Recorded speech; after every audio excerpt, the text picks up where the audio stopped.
गरुड़ पुराण में जिन 5 चीजों का उल्लेख किया गया है उसमें सबसे पहला है कामना। कामना गरुड़ पुराण की माने तो पुनर्जन्म के समय कामना मनुष्य और दूसरे जीवों को फिर से नए शरीर को धारण करने में सहयोग करती है।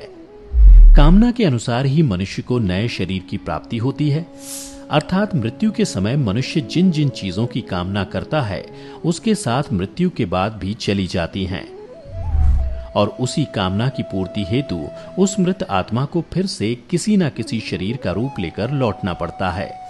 इसलिए गरुड़ पुराण में कहा गया है कि मृत्यु करीब आने पर सब चीजों की इच्छा त्याग करके केवल ब्रह्म अर्थात परमेश्वर का ध्यान करना चाहिए।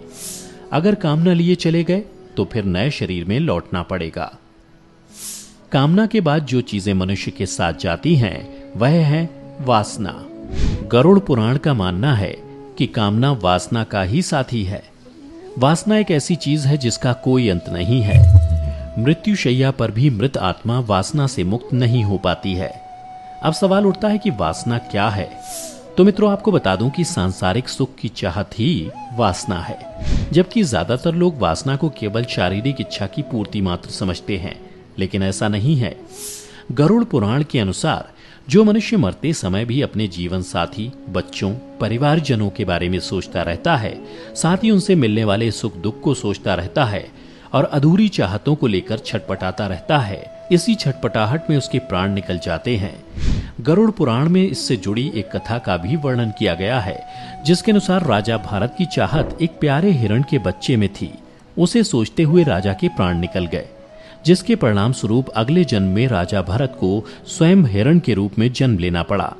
इसलिए कामना और वासना को मृत्यु के करीब आने पर मन पर हावी नहीं होने देना चाहिए, नहीं तो मृत्यु के समय आप जो भी चीज की इच्छा लिए प्राण त्यागते हैं, अगला जन्म उसी योनि में होना निश्चित है। वासना के बाद जो चीजें मृत्यु के बाद भी इंसान के साथ बनी रहती हैं, वह है उसके द्वारा जीवन भर किए जाने वाला कर्म। गरुड़ पुराण का मानना है कि मनुष्य जीवन भर कर्म करता है, चाहे वह कर्म अच्छा हो या बुरा हो, वह मृत्यु के बाद उसके साथ सदैव बना हुआ रहता है। गीता में भी कहा गया है कि कोई भी मनुष्य बिना कर्म किए एक पल भी नहीं रह सकता। मृत्यु करीब आने पर आत्मा शरीर द्वारा किए गए कर्मों की स्मृति को समेट लेती है। ये कर्म ही मनुष्य को परलोक में सुख और दुख देते हैं और इन्हीं के परिणाम से अगले जन्म में अच्छा बुरा फल प्राप्त होता है। श्री कृष्ण की माने तो कर्म की गति तो ऐसी है कि 7 जन्मों तक भी